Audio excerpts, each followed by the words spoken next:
હવે આજનો જે આપણો સબ્જેક્ટ છે that is air conditioning system type and selections. Okay, હું તેને I just come to first slide. These are the various applications. આપણે જેટલી જગ્યાએ આપણે એસી યુઝ કરીએ છીએ આ બધી અલગ અલગ એપ્લિકેશન મેં લિસ્ટ આઉટ કરી છે. તમે જોશો તો રેસિડેન્શિયલ યુઝ છે, આપણે રેગ્યુલર છે, કોમર્શિયલ, ઓફિસ અને હોટલ બિલ્ડિંગની અંદર આપણે વાપરીએ છીએ. Auditorium, shopping, IT companies, hospitals, data centres and server એ આજે કરંટ સૌથી ફાસ્ટેસ્ટ ગ્રોઈંગ ઇન્ડસ્ટ્રીઝ છે આપણી. Pharmaceuticals as always it is going well. Industrial, process requirements. Then high rise buildings is again હવે નાઉઅડેઝ રિક્વાયરમેન્ટ તમે જોશો તો આપણી ગુજરાતની અંદર હવે we are going with 15 floor is now very common. Earlier was quite difficult. પણ એ સિવાય બી આપણે આજે ઇન્ડિયાની અંદર આપણે 30-40 માળ હવે આરામથી વાત કરતા થઈ ગયા છીએ. And like the way we are having gift city in Gujarat, where we are having almost all the buildings with the height of almost around 100 મીટરની આસપાસ બધી બિલ્ડિંગ્સ છે આપણા ત્યાં. મેટ્રો રેલ સ્ટેશન્સ ઓલમોસ્ટ હવે મેટ્રો ઓલમોસ્ટ દરેક સ્ટેટમાં મોટી મોટી જેવી સિટીઝ છે એમાં છે. આ બધી જેટલી એપ્લિકેશન્સ છે એની અંદર જ્યારે આપણે સિસ્ટમ ડિઝાઇન કરવા માટે બેસીએ, એસી સિલેક્ટ કરવું હોય મારે, so I need to each and every applications માટે ડિફરન્ટ કન્ડિશન્સ, ડિફરન્ટ પેરામીટર ધ્યાનમાં રાખવા પડે છે. અને જ્યારે એની સિસ્ટમ સિલેક્ટ કરવાની હોય ત્યારે મારી બેકગ્રાઉન્ડમાં મારા દિમાગની અંદર એ વસ્તુ હોવી જોઈએ કે દરેક સિસ્ટમની અંદર શું પ્લસ છે, શું માઇનસ છે, how it works and everything, એની શું ફ્લેક્સિબિલિટી છે. એટલે તમે દરેક એપ્લિકેશનને સમજો પહેલા તો, ઓકે, અને પછી એના બેઝ ઉપર આપણે સિસ્ટમ સિલેક્ટ કરીએ, એ બહુ જરૂરી છે. આઈ જસ્ટ તમને ખાલી એક સિમ્પલ એક્ઝામ્પલ આપું કે તમે આજે એક કોમર્શિયલ ઓફિસ ડિફાઇન કરતા હોય તો એમાં ફિક્સ છે કે ભાઈ 100 માણસની ઓફિસ છે તો ડેલી તમારા 90 થી 100 માણસો ત્યાં આવવાના છે. એટ ધ સેમ ટાઈમ તમે ઓડિટોરિયમ ડિઝાઇન કરતા હોય તો ત્યાં કોઈ દિવસ 100 માણસ હશે, કોઈ વખત 500 માણસ હશે. ઓકે, તો એ જે અલગ અલગ પેરામીટર્સ છે તમારે એ પર્ટિક્યુલર સિસ્ટમને સમજવા પડે. We can't go with a simple thumb rule of પર સ્ક્વેર ફીટ બેસિસ પર ના જઈ શકીએ અને એવું બી ના કહી શકીએ કે આ વસ્તુ માટે આ સિસ્ટમ ફિક્સ છે. Okay, now this are the various classification of air conditioning system. હું તમને બુકની વાત કરું તો તમે કોઈ પણ એન્જિનિયરિંગ બુક્સ ઓપન કરશો તો તમને ક્લાસિફિકેશનમાં આ 4 સિસ્ટમ ડિફાઇન કરેલી મળશે કે all air system, all water system, air and water system and unitary systems. અત્યારે હું આમાં ડિટેલમાં નહીં જાઉં કેમ કે આ વસ્તુને આપણે સિમ્પ્લિફાઈડ ફોર્મમાં જોઈએ કે આને હું ક્લાસિફાય કરું, એને ડિફરન્શિએટ કરું આખી બધી સિસ્ટમ્સને, કે મારી પાસે જે અવેલેબલ સિસ્ટમ છે એને ડિસ્ટ્રીબ્યુટ કરું તો હું એને બે ભાગમાં ડિવાઈડ કરી શકું છું. એક તો ડક્ટેડ એન્ડ નોન ડક્ટેડ. જ્યારે હું નોન ડક્ટેડ કહું છું તો આપણે જે ઘરે સ્પ્લિટ અને વિન્ડો લગાવેલા છે તે આ નોન ડક્ટેડ સિસ્ટમ. વેન આઈ સે ડક્ટેડ સિસ્ટમ તો આપણી પાસે પેકેજ સિસ્ટમ આવે છે, બરાબર છે, અને સેન્ટ્રલ સિસ્ટમ હોય છે. સેન્ટ્રલની અંદર અગેન બાયફર્કેશન પડે છે કે વોટર બેઝ સિસ્ટમ અને ડીએક્સ પણ. વેન આઈ સે ડીએક્સ એટલે ડાયરેક્ટ એક્સપાન્શન. હું આગળ તમે ફર્ધર ડિટેલમાં રહીશ ડીએક્સ એટલે ડાયરેક્ટ એક્સપાન્શન કેમ કહીએ છીએ એને. અને વોટર બેઝ સિસ્ટમની અંદર air cool chillers, water cool chillers, એક્સોશન chillers, અને ડીએક્સ સિસ્ટમની અંદર આપણે VRF system can be considered as a central system. This is એકદમ સિમ્પલેસ્ટ આપણે જે ઘરે અત્યારે રૂટીન યુઝ કરીએ છીએ. This is a simplest system what we have, that is called as a split air conditioning system.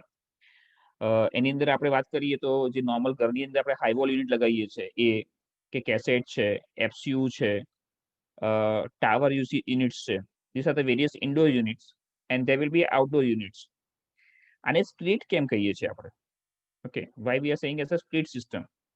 The reason is આપણે જે outdoor બહાર મૂકીએ છીએ કોઈ પણ એર કન્ડિશનિંગ આપણે કોઈ પણ સિસ્ટમ વિશે વાત કરશું તો દરેક સિસ્ટમની અંદર એનો જે વીઆરએફ સિસ્ટમ એની જે બેઝિક સાયકલ જે છે, ઓકે, એર કન્ડિશનિંગ સાયકલ જે છે એ આપણી વીસીઆર સાયકલ રહેવાની છે. તો એની અંદર કોમ્પ્રેસર, પછી કન્ડેન્સર્સ, એક્સપાન્શન ડિવાઇસ અને ઇવોપરેટર, આ જે 4 કમ્પોનન્ટ છે એ 4 કમ્પોનન્ટ અલગ અલગ ફોર્મમાં એરેન્જ થશે. આપણે જ્યારે આની વાત કરીએ તો આપણે આ કેસની અંદર જે આપણે આ બહારનું જે આઉટડોર જોઈએ છે આપણું, એને આપણે કન્ડેન્સિંગ યુનિટ કહીએ છીએ. We are not saying them as a condenser, we are saying as a condensing unit. Why condensing unit? Because એની અંદર કન્ડેન્સર બી છે અને કોમ્પ્રેસર બી છે. એ બંને વસ્તુ ત્યાં આવેલી છે અને એક્સપાન્શન ડિવાઇસ બી ત્યાં છે. અને ત્યાં ખાલી આપણું જે ઇન્ડોર યુનિટ જે છે એ ઇન્ડોર યુનિટની અંદર તમારી પાસે ખાલી ઇવોપરેટર્સ છે. એટલે આપણી જે આખી વીસીઆર સાયકલ હતી એને તમે સ્પ્લિટ કરી નાખી. ઇવોપરેટર એક જગ્યાએ મૂક્યું અને તમે કન્ડેન્સર, કોમ્પ્રેસર અને એ વસ્તુને બહાર મૂક્યું. સો એટલે એને આપણે કહીએ છીએ સ્પ્લિટ સિસ્ટમ. ઓકે, હવે આ જે છે એ મોસ્ટ કોમન સિસ્ટમ એટલા માટે છે કે આપણી નાની રિક્વાયરમેન્ટ જે છે રેસિડેન્શિયલ યુઝની છે કે ઓફિસની નાની રિક્વાયરમેન્ટ હોય એ આનાથી સફાઈ થાય છે અપ ટુ 4 ટન સુધી. આની અમુક લિમિટેશન્સ બી છે. Okay, we come to that particular point. Secondly જે છે પેકેજ યુનિટની આપણે વાત કરી, ધેટ ઇઝ આપણે ડક્ટેડ સિસ્ટમ આવીએ છીએ. તો ડક્ટેડ પેકેજ સિસ્ટમ હોય છે. સો ધેર કેન બી આપણું સીલિંગ સસ્પેન્ડેડ પેકેજ યુનિટ આવે છે plus floor standing package unit આવે. પેકેજ યુનિટની અંદર આપણે બધું જ જે છે કોમ્પ્રેસર, કન્ડેન્સર્સ બધું એકની અંદર આપણે ઇનબિલ્ટ આપેલું હોય. પ્લસ આપણે ત્યાંથી ડક્ટિંગ કરી અને અલગ અલગ એરિયાસમાં આપણે એર ડિસ્ટ્રીબ્યુટ કરી શકીએ છીએ. સો જેમ ફર્સ્ટ સિસ્ટમની અંદર જે હતું આપણે 1 થી 4 ટનની જે રિક્વાયરમેન્ટ માટે આપણે ફર્સ્ટ સિસ્ટમ યુઝ કરતા હતા, આની અંદર આપણે જ્યારે એનાથી હાયર કેપેસિટી હોય, મોટો એરિયા હોય, ફોર એક્ઝામ્પલ કે મારે 1000 સ્ક્વેર ફીટની ઓફિસ કરવી છે.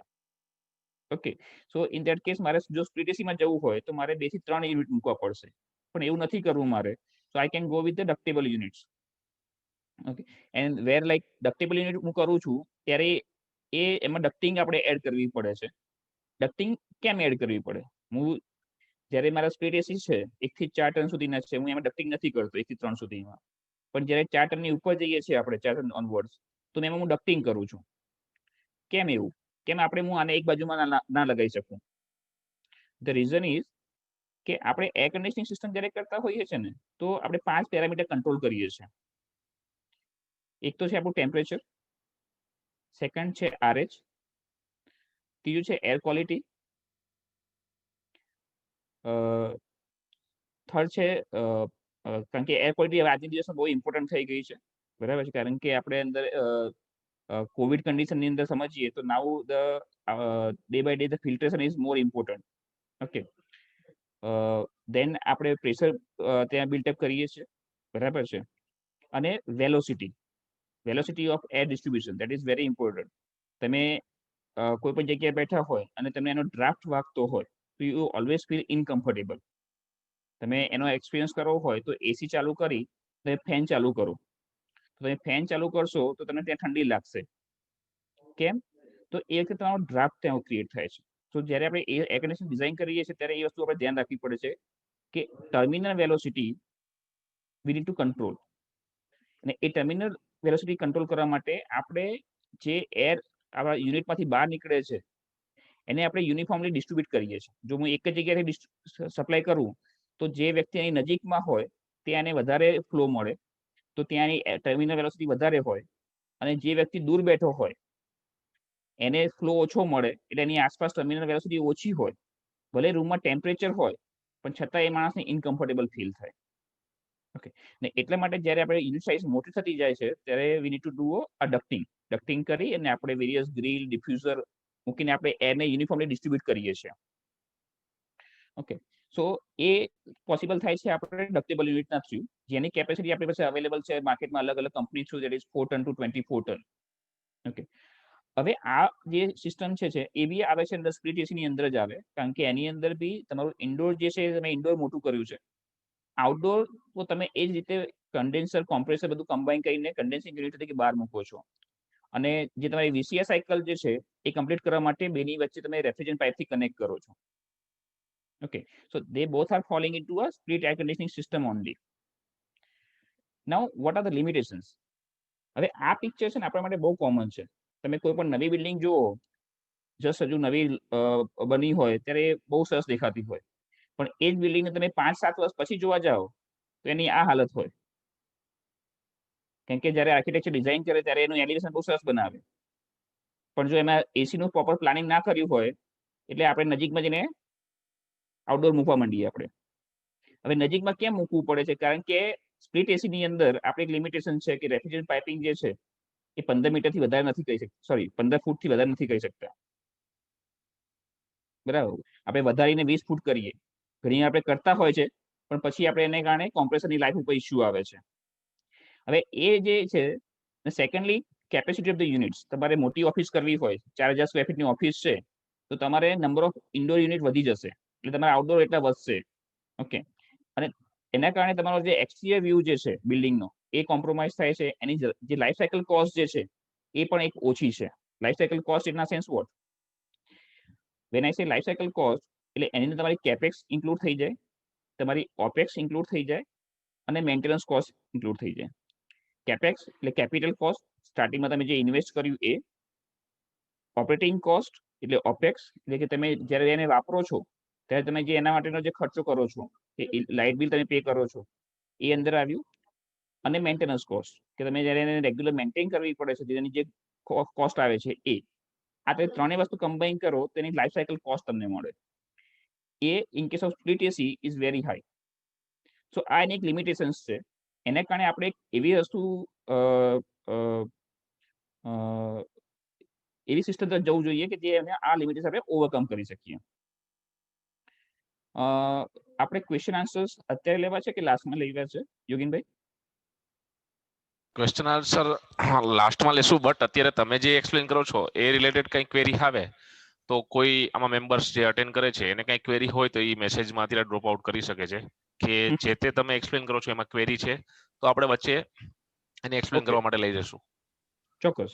એટલે કોઈ એમાં હેન્ડ રેઝ કર્યો હતો એટલા માટે જ મેં જસ્ટ હા, જયદેવભાઈ કંઈ ક્વેરી હતી તો તમે ચેટ બોક્સમાં મેસેજમાં ટેક્સ્ટ કરો કે શું ક્વેરી છે, તો સાહેબ એ રીતે એક્સપ્લેન કરી આપે તમને. સર કન્ટિન્યુ રાખો, એમનો ક્વેશ્ચન આવશે તો હું તમને અપડેટ કરું છું. ઓકે, હવે નેક્સ્ટ જે છે તો ધીસ વોઝ બંને જે આપણી સ્પ્લિટ હસી અને પેકેજ હતી, that is a non central system. Now એની આપણે જે લિમિટેશન્સ જોઈ કે ભાઈ આપણી કેપેસિટી લિમિટેશન્સ છે, પાઇપિંગ લેન્થ લિમિટેશન્સ છે, એને ઓવરકમ કરવા માટે જે માર્કેટમાં અવેલેબલ સિસ્ટમ જે છે that is a VRF system, variable refrigerant flow.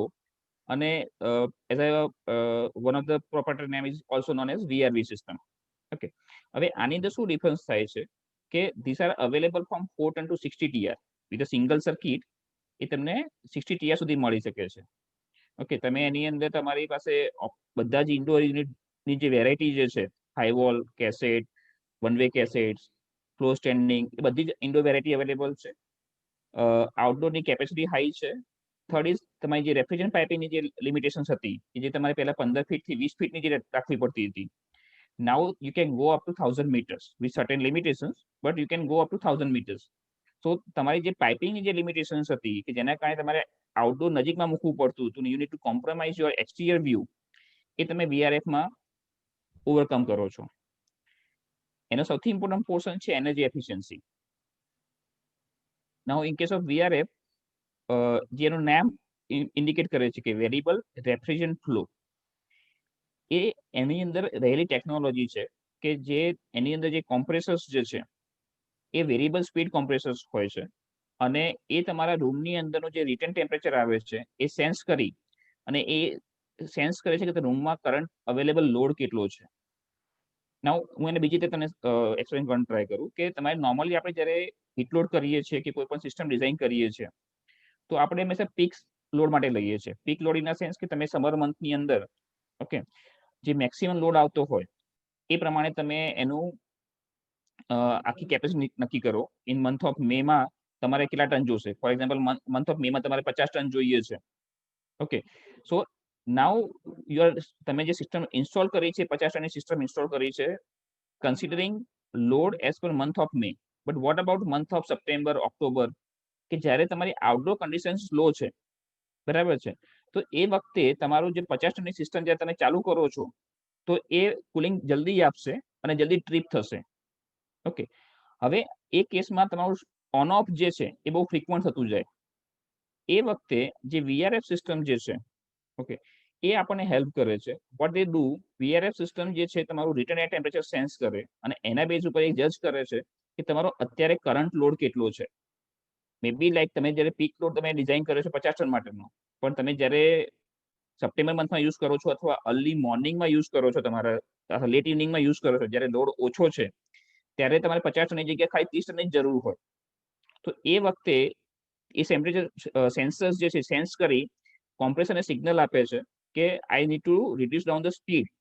Okay, અને એ કોમ્પ્રેસરની સ્પીડ રિડ્યુસ કરી અને તમારો જે રેફ્રિજરન્ટ ફ્લો જે સર્ક્યુલેટ થઈ રહ્યો છે વિધિન ધ સિસ્ટમ એને રિડ્યુસ કરે છે.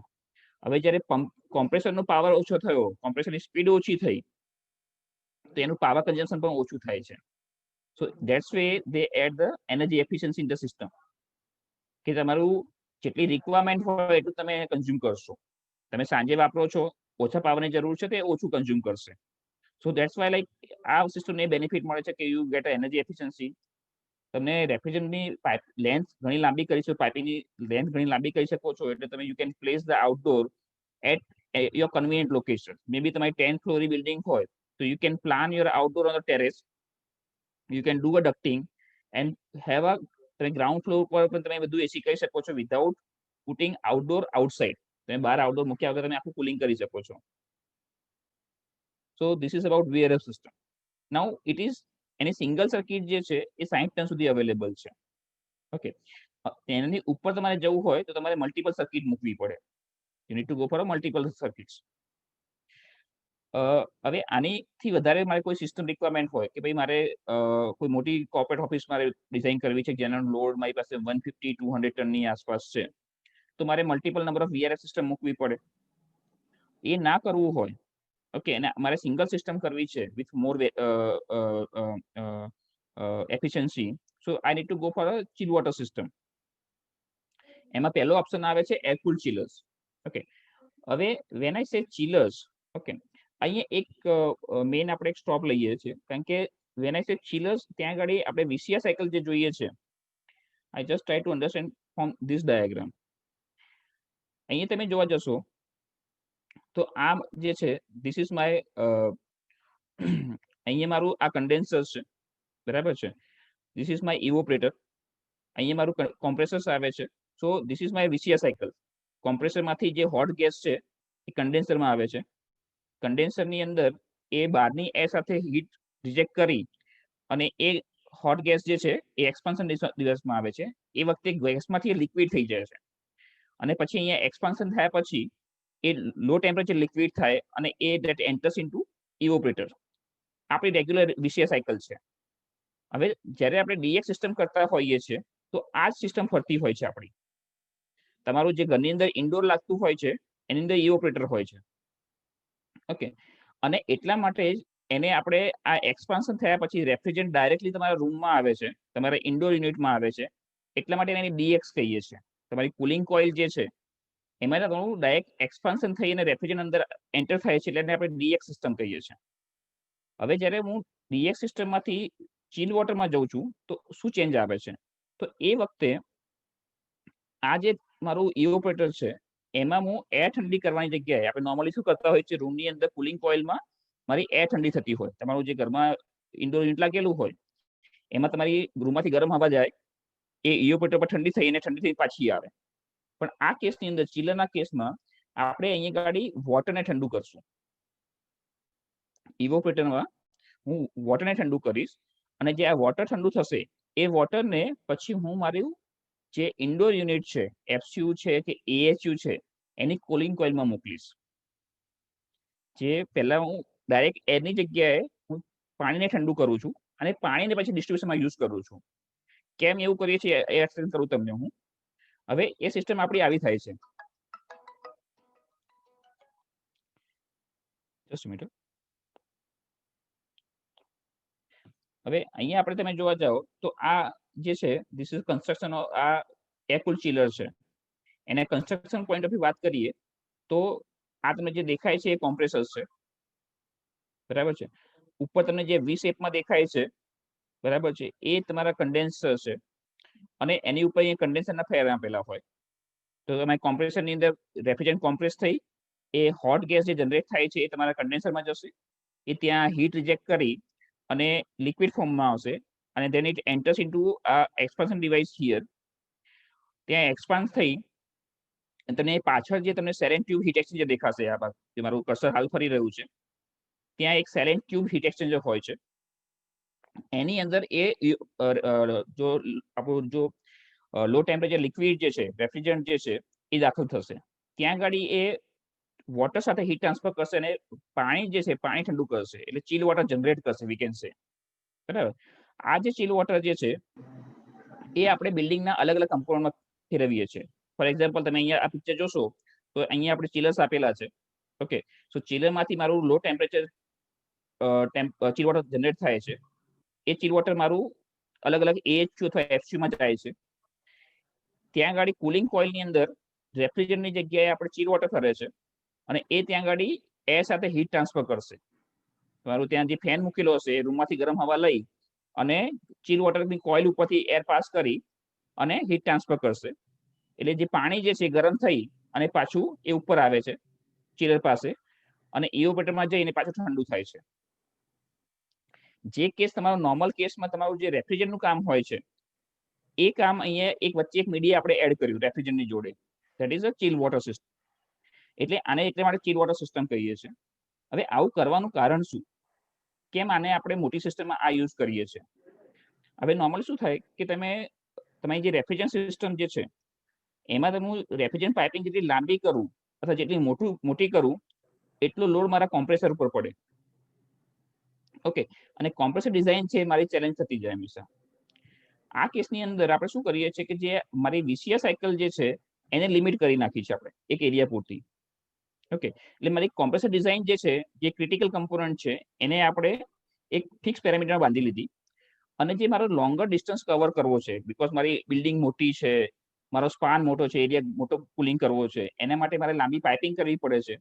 એના માટે શું કર્યું કે મેં ત્યાંથી જે પાણી જે છે પાણીને ઠંડુ કર્યું. પાણી એટલા માટે કારણ કે એ ઇનકોમ્પ્રેસિબલ મીડિયા છે. એની જે હીટ કેપેસિટી જે કહેવાય એ સારી છે, એ ઇનકોમ્પ્રેસિબલ છે, એટલે એનો સ્ટેટમાં ફરક નથી પડતો, એનું પમ્પિંગ ઇઝી પડે તમને. ઓકે, એટલા માટે આપણે પાણી ઠંડુ કરી અને પાણીને આખા બિલ્ડિંગમાં ફેરવીએ છીએ કે જેને ફેરવવાનું આપણા માટે ઇઝી છે compare to refrigerant gas. Okay, પછી સેકન્ડ બેનિફિટ કહીએ તો તમે રેફ્રિજરન્ટ પાઇપિંગ જેમ કે VRF સિસ્ટમ છે, આ જ વસ્તુ હું VRF માં કરી શકું છું. મારે 60 ટનની આસપાસનું હોય કે એની ઉપર હોય તો ડ્યુઅલ સર્કિટ મૂકીને કરી શકું છું. પણ એ કેસમાં આ બધી જગ્યાએ મારો રેફ્રિજરન્ટ ફરતો હોય.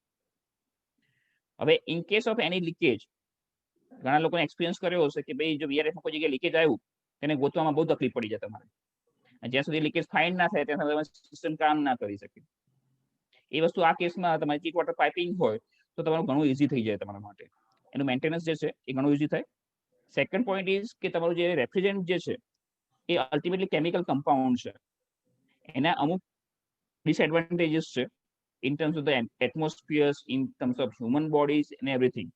એટલે બને ત્યાં સુધી રેફ્રિજરન્ટ જે છે એ તમારા ઓક્યુપાઈડ સ્પેસથી જેટલો દૂર રહે એટલું વધારે સારું.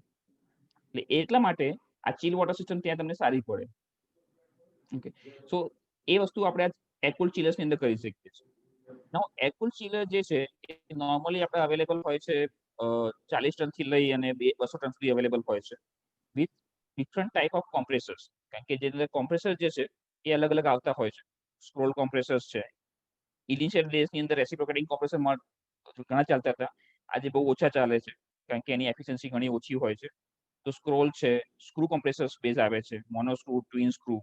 ઓકે, તો એ રીતે આપણને એર-કૂલ્ડ ચિલર્સ અવેલેબલ હોય છે નોર્મલી 150 થી 200 ટન સુધી અલગ અલગ મેક પ્રમાણે. So if you need to have like 400 ટનની સિસ્ટમ ડિઝાઇન કરવી છે તો હું 200 ના 2 ચિલર અને એક સ્ટેન્ડ બાય ચિલર રાખીને આખી સિસ્ટમ ડિઝાઇન કરી શકું.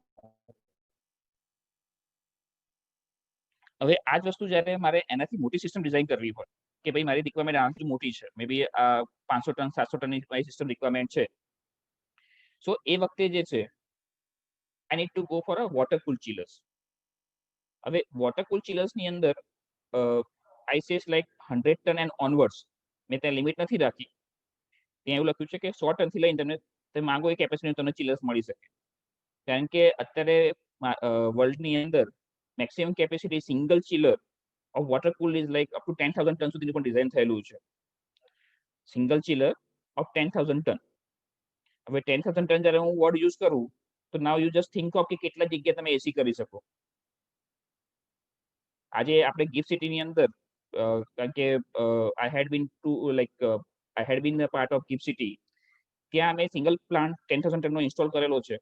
ફર્સ્ટ ફેઝની અંદર કર્યો હતો. Now I am not part of GIFT. So એ 10,000 ટનના પ્લાન્ટથી ત્યાં મલ્ટિપલ નંબર ઓફ બિલ્ડિંગ્સ અમે કુલિંગ કરી રહ્યા છે ચિલ વોટરની. So that is all high rise buildings. હવે એવું સિંગલ ચિલર એક જ તમને મળી શકે છે, તો એટલા માટે મેં 100 ટન એન્ડ ઓનવર્ડ્સ લખ્યું છે. હવે આવું કેમ? વોટર કુલ ચિલર્સમાં એવું કેમ પોસિબલ થઈ શકે, which is not possible in case of air cool chillers or VRF system? એ વસ્તુ આમાં કેમ પોસિબલ થાય છે? એ આખો એક અલગ ડિસ્કશન છે, કદાચ મે બી આપણે એને અલગ રીતે લઈ શકીએ છીએ, પણ હું તમને અમુક જસ્ટ એને પોઈન્ટ તમને અહીંયા હાઇલાઇટ કરી દઈશ. હવે આમાં શું થતું હોય છે કે this is the circuit diagram for water cool chiller system. Okay, હવે આની અંદર તમે આ જે સર્કિટ છે, જે મારું હાલ કર્સર ફરી રહ્યું છે, બરાબર છે, આટલો પોર્શન હું કાઢી નાખું, જ્યાં આગળ આ મારું ચિલર છે કે જ્યાં આ ઇવોપરેટરનું કામ કરે છે, આ મારું કોમ્પ્રેસર છે, આ કન્ડેન્સર છે, અને આ એક્સપાન્શન ડિવાઇસ છે. સો આ ચિલર કમ્પોનન્ટ છે. એની અંદર જે આ બાજુ કુલિંગ ટાવર લખેલો પોર્શન છે એટલે હું કાઢી નાખું તો તમારું વોટર કુલ ચિલર થઈ જાય, સોરી એર કુલ ચિલર થઈ જાય તમારું. આ જે બાજુમાં કન્ડેન્સર જે છે એ કન્ડેન્સર માંથી આ વોટર વાળો પોર્શન કાઢી નાખું તો તમારું એર કુલ કન્ડેન્સર થઈ જાય, એર કુલ ચિલર થઈ જાય, સોરી. હવે એ જે કન્ડેન્સર મારું એર કુલ્ડ હતું એને હું વોટર કુલ્ડ કરું છું એટલે વોટર કુલ ચિલર થઈ ગયું. હવે એમ કરવાનું બેનિફિટ શું, એનાથી મને ફાયદો શું થાય? હવે તમે જે નોર્મલી તમારું કન્ડેન્સર જે છે, ઘણા બધા લોકોને એક્સપિરિયન્સ હશે કે ઉનાળામાં જ્યારે તમને કુલિંગ ના આપતું હોય એસી, બરાબર છે, બહાર એકદમ 43 ની જગ્યાએ 46 નો પારો પહોંચી ગયો છે, 47-48 ડિગ્રીએ, અને કુલિંગ ના આપતું હોય તો તમે શું કરો? જઈને સ્પ્લિટ એસીની જ વાત કરીએ, આપણે બીજાની વાત નથી કરતા. તો તમે જઈને શું કરો? પહેલા તો તમે બધું ચેક કરો, બધું ઓકે છે તો કન્ડેન્સરમાં જઈને એક ડોલ પાણી નાખી દો. પહેલા તો કન્ડેન્સર ઉપર એક ડોલ પાણી નાખી દો અને પછી તમને કુલિંગની ઇફેક્ટ દેખાવા માંડે. આવું ઘણા બધાના એક્સપિરિયન્સ હશે, બરાબર? કેમ એવું થાય છે? કારણ કે તમારું કન્ડેન્સર જેટલું સારું કામ કરશે ને એટલું તમને ઇવોપરેટરમાં ઇફેક્ટ આવશે, અને ઇવોપરેટરમાં ઇફેક્ટ આવશે એટલે તમને કુલિંગ સારી મળશે. ઓકે, હવે અહીંયા આપણે એ જ વસ્તુ અહીંયા આપણે વોટર કુલ ચિલરમાં કરીએ છીએ. આપણું જે કન્ડેન્સર જે છે એની ઇફેક્ટિવનેસ વધારીએ છીએ. હું નોર્મલી એરથી કન્ડેન્સરને ઠંડુ કરું છું, બટ આ કેસની અંદર એ જ કન્ડેન્સરને હું વોટરથી ઠંડુ કરીશ. જે કન્ડેન્સરમાં મારે હીટ ટ્રાન્સફર કરવાની છે, એ નોર્મલી સ્પ્લિટ એસીની અંદર, પછી તમારા VRF ની અંદર, કે પછી તમારા એર કુલ ચિલરની અંદર જે એરથી ઠંડુ થાય છે કન્ડેન્સર, એ આ કેસમાં પાણીથી ઠંડુ થશે. હવે એનો ફાયદો શું? એક તો પહેલો ફાયદો કે એર કરતા પાણીની કંડક્ટિવિટી સારી હોય, જલ્દી ઠંડુ થાય, બરાબર છે. સેકન્ડ બેનિફિટ કે આપણે નોર્મલી જે આઉટસાઇડ કન્ડિશન હોય છે આપણી, એ 43, હું પીક કન્ડિશનની વાત કરું છું તો 43 ડિગ્રી હોય, એટલે મારું બહારના એટમોસ્ફિયરમાં જે એર છે મારી પાસે, ગરમ હવા જે છે કે જેનો હું યુઝ કરીને કન્ડેન્સરમાંથી હીટ ટ્રાન્સફર કરવાનો છું, એ 43 ડિગ્રી હોય. ઓકે, હવે એ 43 ડિગ્રી વાળી એરને મારે મારા કન્ડેન્સર ઉપરથી પાસ કરી અને ઠંડુ કરવાનું છે. ઓકે, હવે એની સામે જ્યારે હું આ કન્ડેન્સર વોટર સર્કિટ એડ કરું છું, ચિલ વોટર કન્ડેન્સર કરું છું, તો મારી પાસે કુલિંગ ટાવર એડ થાય છે. એટલે શું થાય આમાં, આ કેસમાં કે તમારું જે પાણી છે એ કન્ડેન્સરમાં જાય છે, ત્યાં હીટ ટ્રાન્સફર કરે છે, અને ગરમ પાણી જે છે કુલિંગ ટાવરમાં જઈ ત્યાં ઠંડુ થાય છે, અને પાછું એ ઠંડુ પાણી રિટર્ન આવે છે. હવે આ કેસમાં જે તમારું પાણીનું ટેમ્પરેચર તમને જે મળે છે ને, જે કુલિંગ ટાવરમાંથી પાણીનું ટેમ્પરેચર તમને મળશે પીક સમરમાં, જ્યારે તમારી આઉટસાઇડ કન્ડિશન જે બહારની એર જે 43 ડિગ્રી હોય, એ જ ટાઈમે તમને કન્ડેન્સરમાં કુલિંગ ટાવરમાંથી જે પાણી મળશે એ તમને 28 ડિગ્રી મળશે, સોરી 32 ડિગ્રી મળશે. જ્યાં તમારી એર જે છે એ તમારી 43 ડિગ્રી હશે, ત્યારે તમને કુલિંગ ટાવરમાંથી જે પાણી મળતું હશે એ તમને 32 ડિગ્રી મળશે. હવે તમે વિચારી જુઓ કે 43 ડિગ્રીની હું એરથી ઠંડી કરું કે 32 ડિગ્રીના પાણીથી ઠંડુ કરું, ઇફેક્ટિવનેસ કોની વધારે આવશે? તો ઓબ્વિયસલી આની વધારે આવવાની છે, કારણ કે એની હીટ કેપેસિટી વધારે સારી છે. ઓકે, અને સેકન્ડ બીજો બેનિફિટ એનો એ મળે છે આપણને કે જ્યારે મારે એરકુલ કન્ડેન્સર કરવાનું હોય તો મારે જે મારી VCA સાયકલ છે એની અંદર જ મારે કન્ડેન્સર મોટું કરવાનું થાય. એટલે જ્યારે હીટ ટ્રાન્સફર કોફિશિયન્ટ ઓછો હોય એરનો, એટલે મારે કન્ડેન્સરની મારી એરિયા વધતો જાય. એટ સેમ ટાઈમ જ્યારે હું કુલિંગ ટાવરથી કરું છું તો હું મલ્ટિપલ કુલિંગ ટાવર મારી સ્પેસ રિક્વાયરમેન્ટ પ્રમાણે મોટા કરી અને હું અહીંયા વધારે કન્ડેન્સર વોટર આપી શકું છું. કન્ડેન્સર વોટર સપ્લાય કરવું મારા માટે ચેલેન્જ નહીં થાય, જેટલું મારા માટે ચેલેન્જ છે કે ગરમ હવાને ઠંડી કરવી. ને એટલા માટે જ આપણે જ્યારે કુલિંગ ટાવર બેઝ સિસ્ટમ જઈએ છીએ, વોટર કુલ સિસ્ટમ જઈએ છીએ, so we can get a chiller which is a capacity of 1000 ton, 1500 ton or 3000 tons. મેં પોતે જ અહીં આપણા ગિફ્ટ સિટીની અંદર 2500 ટનનું સિંગલ ચિલર ઇન્સ્ટોલ કરેલું છે. એટલે એવા 4 ચિલર કરીને 10,000 ટનની સિસ્ટમ આખી ઇન્સ્ટોલ કરેલી છે. So single chiller of 2500 ton. So એ પોસિબલ છે because of this particular component કે તમારું જે વોટર જે છે એની પ્રોપર્ટી આપણે યુઝ કરીએ છીએ કન્ડેન્સરની અંદર. સેકન્ડલી એવા બીજો એક કમ્પોનન્ટ તમને એડ કરું કે કદાચ જે લોકોને સાયક્રોમેટ્રી આપણે બેસિસ લીધેલું હોય તો સાયક્રોમેટ્રીમાં આપણો એક ટર્મ છે વેટેબલ ટેમ્પરેચર. ઓકે, સો આ જે કુલિંગ ટાવર જે છે ને તમારું, એ હંમેશા વેટબેલ ઉપર એનું પરફોર્મન્સ ડિપેન્ડ કરે. તમારું વેટબલ તમારું ટેમ્પરેચર હોય એના પર ડિપેન્ડ કરે. એટલે કે તમારા ડ્રાય બલ્બ અને વેટ બલ્બ વચ્ચેનો જે ડિફરન્સ હોય એટલું વધારે તમને કુલિંગ મળે. હવે ઇન કેસ ઓફ સમર આપણે જે એરિયામાં છીએ અત્યારે, હું અમદાવાદની વાત કરું કે રાજકોટની વાત કરું, તો આપણું જે વેટેબલ ટેમ્પરેચર જે છે સમરના કેસમાં એ 26 ડિગ્રી હોય. એટલે મારું આ જે કુલિંગ ટાવર જે કામ કરે છે એનો રેફરન્સ ટેમ્પરેચર જે 26 ડિગ્રી આવે, કમ્પેર ટુ મારું જે એરકુલ ચિલર જે કન્ડેન્સર હોય એનું રેફરન્સ ટેમ્પરેચર 43 ડિગ્રી આવે. એટલે આનો એક બેનિફિટ થાય. હવે હું આનો બીજો એંગલ લઉં છું કે હવે જો આ મારું કન્ડેન્સર જે છે એની ઇફેક્ટિવનેસ વધે તો મારી આખા સિસ્ટમ નહીં વધે. ને એટલા જ કારણે આ આખી સિસ્ટમ એઝ અ હોલ ની આખી એફિશિયન્સી વધે છે when I go for a water cool chillers. અને એટલા માટે જે એને કંપેરની ફિગર વાત કરીએ, ઓકે, મેં એક છેલ્લી સ્લાઇડ રાખી છે કમ્પેરિઝન માટેની, એ વખતે આપણે ફરીથી કમ્પેર કરશું કે આને એફિશિયન્સી શું ફાયદો પડે. પણ just as a put up figure, જ્યારે હું વોટર કુલ ચિલર કરું છું તો મારી power requirement 1 kilowatt per ton થાય છે. Power requirement 1 kilowatt per ton થાય, which is in case of split AC તમારી 1.3 1.35 હોય. ઇન કેસ ઓફ VRF તમારી 1.2 1.25 કિલોવોટ પર ટન હોય. સો યુ કેન કમ્પેર કે તમારું 20 થી 25% તમારું એનર્જી સેવિંગ સીધું અહીંયા થાય છે તમારું when you go for the water cool chillers. Now હવે જ્યારે ચિલરની વાત કરી, ઓકે, તો ચિલર એક ખાલી એક કમ્પોનન્ટની વાત કરી, but as a full circuit એ કઈ રીતે કામ કરશે, બરાબર? તો આ આખીનો સર્કિટ ડાયાગ્રામ છે કે જેની અંદર આ મારા ચિલર્સ મૂકેલા છે. This chillers can be air cool chiller or it can be water cool chiller. બેમાંથી કોઈ પણ હોઈ શકે છે. એ ચિલરમાંથી મારું મને ઠંડુ પાણી મળે છે. એ ઠંડુ પાણી હું અલગ અલગ મારા આ AHU ની કોઇલ છે એમાં ફેરવું છું, અને એ પાણી પાછું અહીંથી રિટર્ન આવે છે. અહીંયા મારા પંપ છે કે જે મને સર્ક્યુલેશનમાં હેલ્પ કરે છે, અને એ પંપથી પાછું પાણી હું ચિલરમાં લઈ જાઉં છું. એટલે આ આખી મારી સર્કિટ પૂરી થાય છે air conditioning system point of view. Okay, તો આ જે છે this is called constant primary flow. આ જે હાલે એરેન્જમેન્ટ બતાવી છે. હવે just give you basic here, એક મિનિટ સ્ટોપ કરીને, કે મારે જ્યારે ચિલર યુઝ કરવું હોય અને એની હું જ્યારે એરેન્જમેન્ટ કરું છું AHU સાથે, પાઇપિંગ સાથે, તો ત્યાં અલગ અલગ રીતે હું કરી શકું છું. તો એમાંથી એક ફર્સ્ટ સિસ્ટમ જે હાલ મેં બતાવી છે એ મોસ્ટ કન્વેન્શનલ સિસ્ટમ છે, જે ઇનિશિયલી સૌથી વધારે વપરાતી હતી. આજે થોડી ઓછી વપરાય છે, ઘણી ઓછી વપરાય છે, થોડી નહીં પણ ઘણી ઓછી વપરાય છે, બહુ સ્પેશિયલાઇઝ જગ્યાએ જ વપરાતી હોય છે. તો આને જે કહીએ છીએ this arrangement is called constant primary flow system.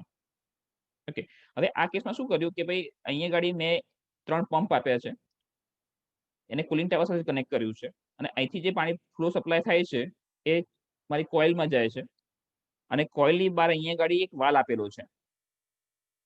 આ જે વાલ છે ધેટ ઇઝ કોલ્ડ 3-વે કંટ્રોલ વાલ. 3-વે કંટ્રોલ વાલ. આ જે વાલ જે છે એનું ઓપરેશન જે છે તમારા રિટર્ન એર થર્મોસ્ટેટ સાથે કરેલું હોય. આનું જે છે રિટર્ન એર થર્મોસ્ટેટ સાથે કરેલું હોય. એટલે એનો મતલબ એવું હોય કે સપોઝ કે મેં 24 ડિગ્રી સેટ પોઈન્ટ ટેમ્પરેચર રાખ્યું છે અને રૂમની અંદર મારું રિટર્ન ટેમ્પરેચર જે છે 26 ડિગ્રી આવતું હોય તો આ વાલ ઓપન રહેશે. પણ એ જ સેમ ટાઈમ મારે 24 ડિગ્રી સેટ પોઈન્ટ વખતે જો મારું રૂમમાંથી રિટર્ન ટેમ્પરેચર મારું ટેમ્પરેચર આવી ગયા પછી રિટર્ન ટેમ્પરેચર જો મારું 22 ડિગ્રી આવવા માંડે તો એ વખતે આ વાલ બંધ થવાનું ચાલુ થશે અને આ કોઇલમાંથી પાણી ઓછું પાસ થશે જેથી કરીને રૂમની અંદર ઓવરકુલિંગ ના થાય, કોઈને ઠંડી ના લાગે અને જે એક્સેસ વોટર જે છે એ અહીંથી બાયપાસ થશે. ઓકે, એટલે આ એક નોર્મલ સિસ્ટમની વાત કરીએ તો આ રીતનું થતું હોય. જેમ કે મેં એક એક્ઝામ્પલ લીધું છે અહીંયા ગાડી કે મારી પાસે અહીંયા જે 3 ચિલર જે છે એ 200 ટનના 3 ચિલર છે. અહીંયા 3 પંપ આપેલા છે, એની કેપેસિટી 480 જીપીએમ છે ત્રણેય પંપની અંદર. અને અહીંયા મારી 3 AHU છે. મેં અત્યારે સિમ્પલ એક્ઝામ્પલ તરીકે 3 AHU જ આપેલા છે. બરાબર, એટલે અહીંથી 440 જીપીએમ જે છે એ આમ પાસ થઈ અને આમાં ડિસ્ટ્રીબ્યુટ થાય છે. અહીંયા મારું જે ટેમ્પરેચર સપ્લાય ટેમ્પરેચર જે છે 7 ડિગ્રી છે. અહીંયા હીટ ટ્રાન્સફર થયા પછી 12 ડિગ્રી મને ટેમ્પરેચર પાછું મળે છે ને પાછું જઈ અને ચિલરમાં દાખલ થાય છે, ઠંડુ થઈને 7 ડિગ્રી મળે. This is in case of મારી પાસે જ્યારે પીક લોડ હોય ત્યારે, બરાબર, જેટલા ટનનું મેં ડિઝાઇન કર્યું છે 600 ટનનું તો એટલો લોડ હોય ત્યારે. હવે લોડ ઓછો હોય ત્યારે શું? ફોર એક્ઝામ્પલ કે મારી પાસે 50% લોડ છે, મેં સવારે અર્લી મોર્નિંગ ચાલુ કર્યું 10 વાગે જ્યારે મારી પાસે લોડ ઓછો છે એ વખતની વાત કરીએ તો શું થાય કે અહીંથી મારું ચિલરમાંથી મને 140 જીપીએમ મળશે 7 ડિગ્રીએ. એ આ બાજુ સપ્લાય થશે, રૂમમાં જશે, પણ રૂમમાં લોડ ઓછો છે એ ટેમ્પરેચર જલ્દી આવી જશે. એટલે એ થર્મોસ્ટેટ છે રૂમનું, એને સિગ્નલ આપશે કંટ્રોલ વાલ્વને કે ભાઈ ટેમ્પરેચર આવી ગયું છે. એટલે આ વાલ્વ ક્લોઝ થવાનું ચાલુ થશે. એ વાલ્વ ક્લોઝ થશે એટલે અહીંથી ખાલી 50% જ પાણી ફ્લો થશે મારું. અહીંથી ખાલી 50% જ પાણી ફ્લો થશે. રિમેનિંગ પાણી જે છે એથી બાયપાસ થશે. 50% પાણી જે કોઇલમાંથી પસાર થવાનું છે એ 7 ડિગ્રીથી પસાર થઈ અને બહાર નીકળશે ત્યારે 12 ડિગ્રી થઈ જશે.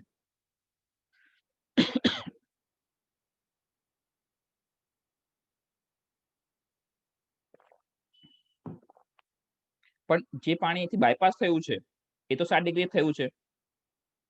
જે પાણીથી બાયપાસ થયું છે એ તો 7 ડિગ્રી થયું છે. એટલે એ પાછું અહીંયા આવીને મિક્સ થશે એટલે મને મિક્સ ટેમ્પરેચર 9.5 ડિગ્રી મળશે in case of part load condition. ને આ 9.5 ડિગ્રી વાળું પાણી જે છે એ પંપના થ્રુ ચિલરમાં જશે અને ચિલર જે પહેલા 12 ડિગ્રીથી 7 ડિગ્રી કુલિંગ કરતું હતું એની જગ્યાએ 9.5 થી 7 કરશે. એટલે એ 50% ઉપર ચાલશે કેપેસિટી ઉપર. ઓકે, હવે આ કેસમાં શું થાય છે કે તમારું આ જે ડેલ્ટા ટી ઓછો થયો, પહેલા જે 5 ડિગ્રી ડેલ્ટા ટી પ્રમાણે તમે ચિલર ડિઝાઇન કર્યું છે, પણ તમે જ્યારે આને અડધા ડેલ્ટા ટી પર કામ કરો, બરાબર, 2.5 ડેલ્ટા ટી પર કામ કરો ચિલરને, તો ચિલરનું પાવર કન્ઝમ્પશન વધે. ઓકે, એટલા માટે આ સિસ્ટમ ધીમે ધીમે ઓછી વપરાય છે આજના દિવસે. તો અત્યારે આપણે જે વધારે વાપરીએ છીએ દેટ ઇઝ આ secondary primary secondary chill water circuit છે. આ જે અરેન્જમેન્ટ જે છે એ અત્યારે કરન્ટલી વધારે વપરાય whenever I go for a chill water system which is called as primary secondary chill water system. હવે આ કેસમાં આપણે કઈ રીતે અરેન્જમેન્ટ કરીએ છીએ કે એની અંદર આ મારા ચિલર્સ છે, એની પાસે બે પંપ સેટ છે. એક પંપ સેટ અહીંયા છે અને સેકન્ડ પંપ સેટ અહીંયા છે. તો અહીંથી હું પહેલા એકવાર કઈ રીતે વોટર ફ્લો થશે એ સમજાવું. તો ચિલરમાંથી જે પાણી નીકળે છે મારું, બરાબર છે, એ પહેલા અહીંયા આવે છે સેકન્ડરી પંપની અંદર. સેકન્ડરી પંપ એને પંપ કરે છે અને એ દાખલ થાય છે મારા અલગ અલગ ચિલર્સની અંદર. ત્યાં ચિલર્સની બહાર અહીંયા મારી પાસે 2 વે કંટ્રોલ વાલ્વ છે. પહેલામાં 3 વે કંટ્રોલ વાલ્વ હતો, અહીંયા 2 વે કંટ્રોલ વાલ્વ છે. એટલે આની પહેલામાં શું થાય કે પેલો કંટ્રોલ વાલ્વ જ્યારે બંધ થાય ત્યારે બાયપાસ થતું હતું પાણી. આ કેસમાં જ્યારે કંટ્રોલ વાલ્વ બંધ થશે તો પાણી બંધ જ થઈ જશે. તો કે કંટ્રોલ વાલ્વ અડધો બંધ થયો તો 50% ફ્લો થઈ જશે, બાકીનો ફ્લો પાણી આગળ જઈ શકશે નહીં. અને પછી એ પાણી જે છે that enters into primary chill water pumps અને પ્રાઇમરી ચિલ વોટર પંપ જે છે એ એને પહોંચાડે છે ચિલર સુધી.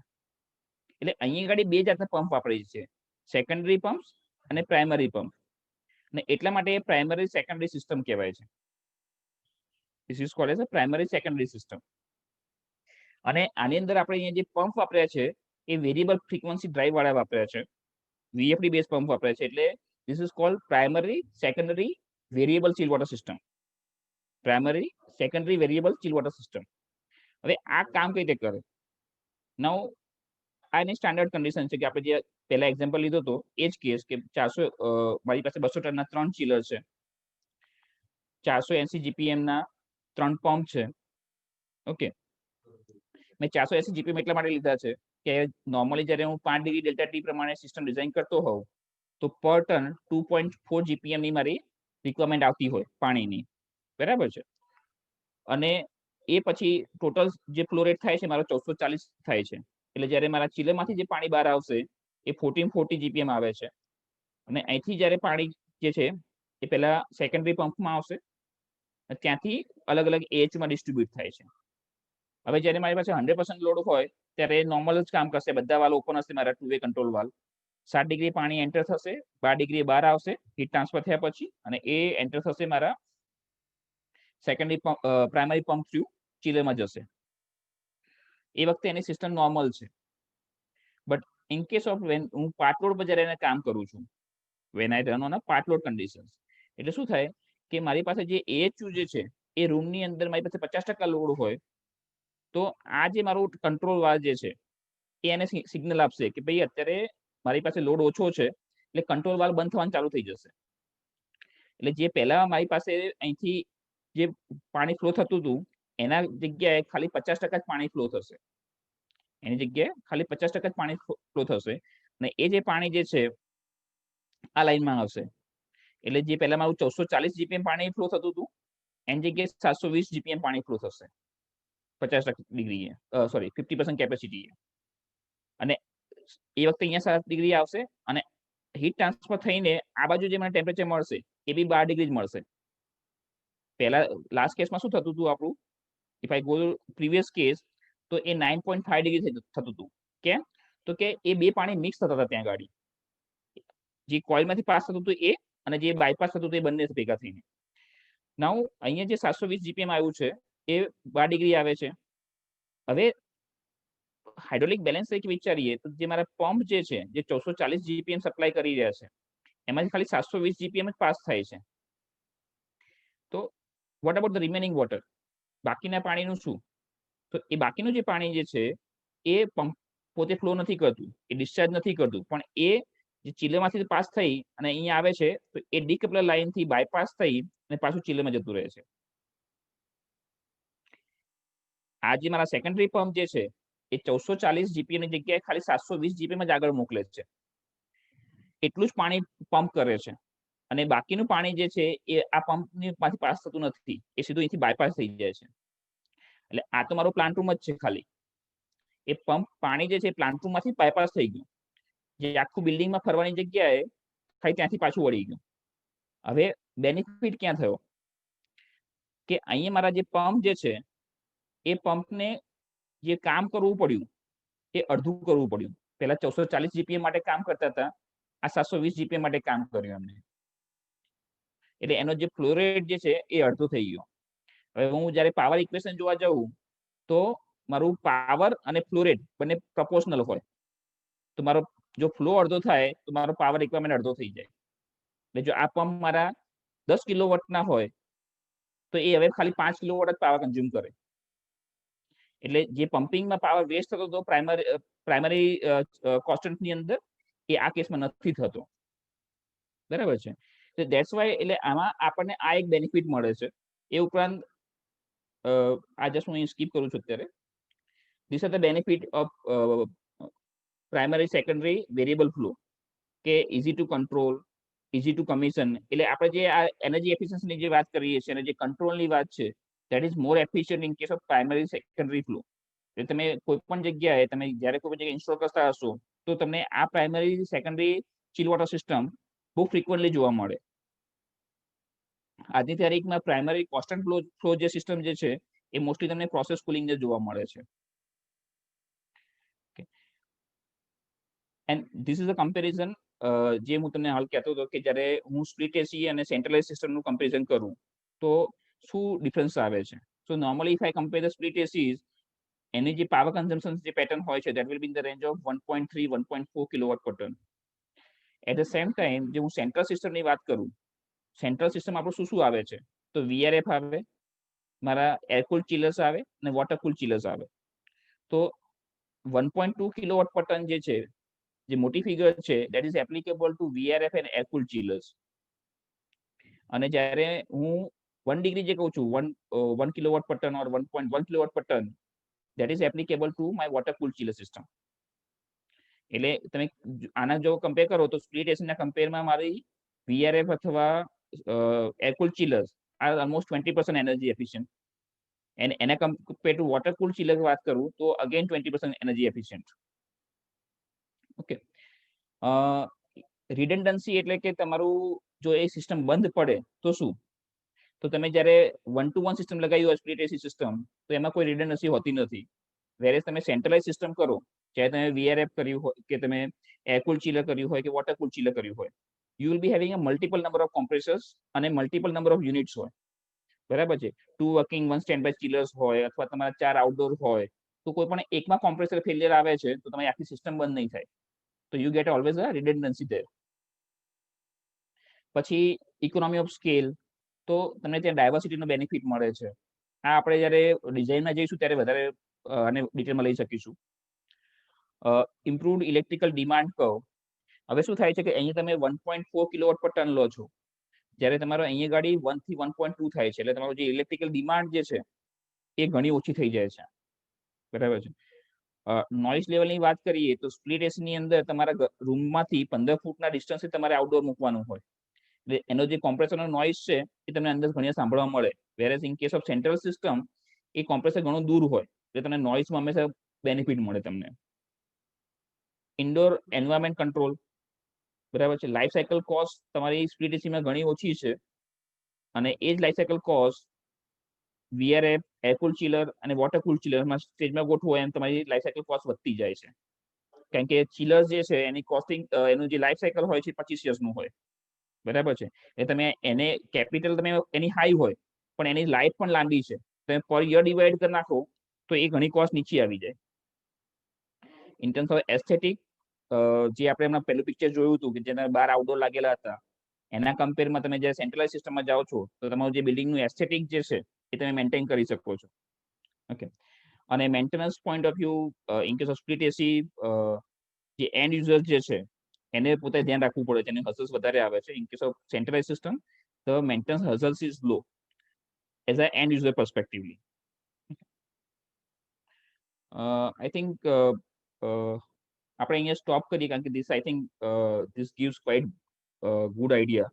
આઈ હેવ ફ્યુ મોર સ્લાઇડ્સ, પણ પછી એનો ટાઈમ વધારે લાગશે આપણે. તો આપણે કોઈના ક્વેશ્ચન્સ હોય તો લઈએ હવે.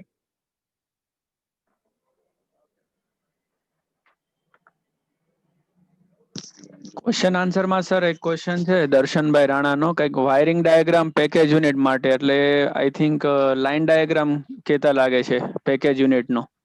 હા, એ તો તમને you can take from the જે તમારા OEM હોય અંદરનું, Okay. જે તમે વાયરિંગ ડાયાગ્રામ કહેતા હોય. આ તો આપણો અત્યારનો હાલનો જે સેમિનાર જે છે એની અંદર આપણે એ તમને I think wiring diagram in the sense કે લાઇન ડાયાગ્રામ કદાચ કહેતા હશે, પેકેજ યુનિટનો જે અંદરનો ઇન્ટરનલ લાઇન ડાયાગ્રામ જે હશે ને એ મે બી પૂછતા હા, હશે. એટલે એ જો એનો તમે પેકેજ યુનિટ વાત કરો કે સ્પ્લિટ એસી વાત કરીએ, right sir. just go to one of the slide. Sorry. એક જ મિનિટ.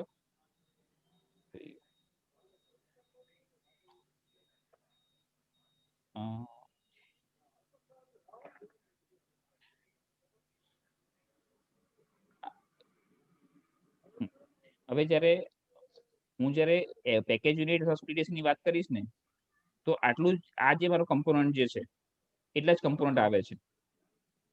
કે મારી પાસે કોમ્પ્રેસર્સ હોય છે, બરાબર છે, મારી પાસે કન્ડેન્સર હોય, એક્સપાન્શન ડિવાઇસ હોય. આ 3 જે કમ્પોનન્ટ જે છે એ તમારા આઉટડોરમાં બહાર લાગેલા હોય, અને આ જે ઇવોપરેટર જે છે એ આનાથી સેપરેટ હોય. ઓકે.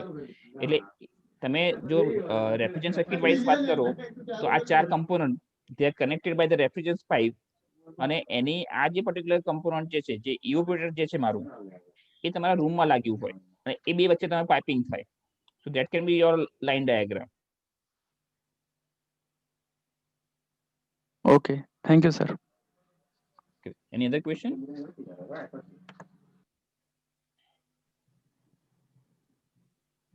બતાવો કોઈ ક્વેશ્ચન્સ હવે કોઈને? ના સર, ચેટ બોક્સમાં કે એમાં છે નહીં કોઈ ક્વેરીઝ. એક ઉત્સવ પટેલ કરીને છે, એમનો એક ક્વેશ્ચન્સ આવેલો છે.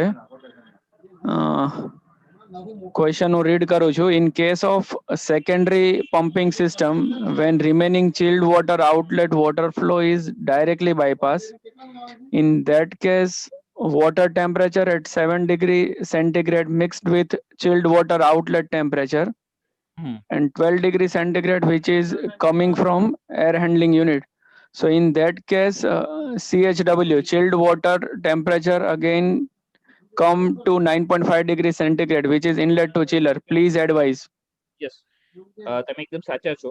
જે તમે ઓબ્ઝર્વેશન કીધું એ તમારું જે અહીંયા ગાડી તમારું જે ટેમ્પરેચર મળશે તમારું એ તમને 9.5 ડિગ્રી મળશે.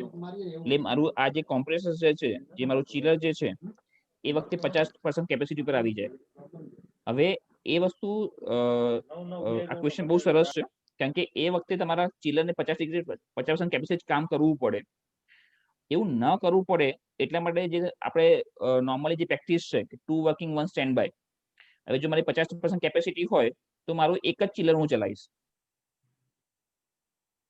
ઓકે, એ વખતે હું એક જ ચિલર ચલાવીશ. તો જેથી કરીને શું થશે કે મારું જે અહીંયા જે ડેલ્ટા ટી મારો 5 ની જગ્યાએ 2.5 થઈ ગયો છે, એ મારો 9 મેન્ટેન થાય. સેકન્ડરી બીજો એક હોય છે કે હવે આજની તારીખમાં વેરિયેબલ કોમ્પ્રેસર્સ અવેલેબલ છે. વેરિયેબલ સ્પીડ કોમ્પ્રેસર્સ અવેલેબલ છે ચિલર માટે પણ. તો એમાં પણ જેમ આપણે વીઆરએફમાં વાત કરી એ સેમ વસ્તુ ચિલરમાં પણ થાય છે. એટલે કે જો મારું અહીંયા મારું રિટર્ન ટેમ્પરેચર 9.5 આવતું હોય અને મારે સપ્લાય 7 ડિગ્રી કરવાનું હોય અને મારું ચિલર 50% કેપેસિટી પર ચાલવાનું હોય તો એ વખતે મારું કોમ્પ્રેસર પણ જે છે એ રેમ્પ ડાઉન થઈ અને 50% પાવર કન્ઝ્યુમ કરશે. તો જે ટિપિકલ જે ચિલર્સ પહેલા હતા કે જેમાં પાર્ટલોડની અંદર વધારે પાવર કન્ઝ્યુમ થતો હતો, એના માટે આપણે પહેલા એને 50% કેપેસિટીના ગોઠવતા હતા depending on load patterns.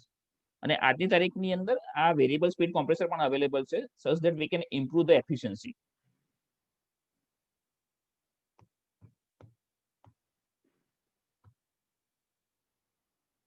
Okay, બતાવો કોઈના ક્વેશ્ચન્સ હવે? ના સર, ચેટ બોક્સમાં કે ક્વેશ્ચન આન્સરમાં હવે આઈ થિંક કોઈ ક્વેશ્ચન નથી. લગભગ બધું જ ક્લિયર છે. ઓકે, આપણે પેનલિસ્ટમાં કોઈને ક્વેશ્ચન્સ કોઈને? Okay, so sir, good evening. First of all, and our today's speaker, sir, your Professor Gaurav Kumar Patel. I Uday Singh Jadhav, ISRE elect presidents, behalf all Rajkot members and our ISRE Rajkot team, very warm welcome and to thankful to sir their time and sharing a valuable knowledge with our Rajkot team. So it's really fruitful and the Rajkot and Saurashtra member society. So thank you so much, sir, and thanks all ISRE team, Ahmedabad team, and Rajkot CWC members and all registration participants, sir. Thank you, sir. Thank you very much. Thank you, everyone. Thank you, sir. Thank you. ઉદય સાહેબ, તો close કરી નાખું session હવે? Yes, yes, sir. Yes. Okay sir, thank you all. Thank you, sir. Thank you, Gaurang, sir. પ્રિયેશભાઈ એમનો. યા બોલો. Yes. મારે Photo. થોડોક નેટમાં problem હતો શરૂઆતમાં, એટલે સાહેબનો પરિચય ના આપવાનો હોય તો આપી દઈ. ના ના ના ના, સાહેબનો પરિચય યોગીન સાહેબે આપી દીધો હતો. Okay. ઓકે ઓકે ઓકે, મારે થોડુંક નેટમાં પ્રોબ્લેમ આવી ગયો હતો. ભલે, અરે કઈ વાંધો નહીં સાહેબ, કઈ ઓકે વાંધો ઓકે ઓકે. ઓકે, તો ચાલો ક્લોઝ કરી શકીએ. કોઈ Okay. Okay, Photo લઈ લીધો છે ને પિયુષભાઈ? હા, બખ્તાવર લે છે. એક બધાનો ફોટો મતલબ બધા જ પોતાનો વિડીયો ઓન કરી આપે. વિડીયો ઓન કરજો પેનલિસ્ટ.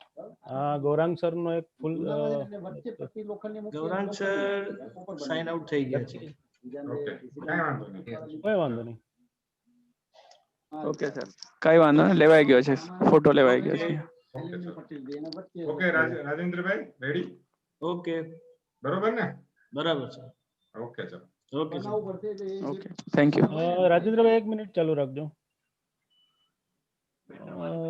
ઉપલેટાથી રવજીભાઈ નો કઈક પ્રશ્ન છે,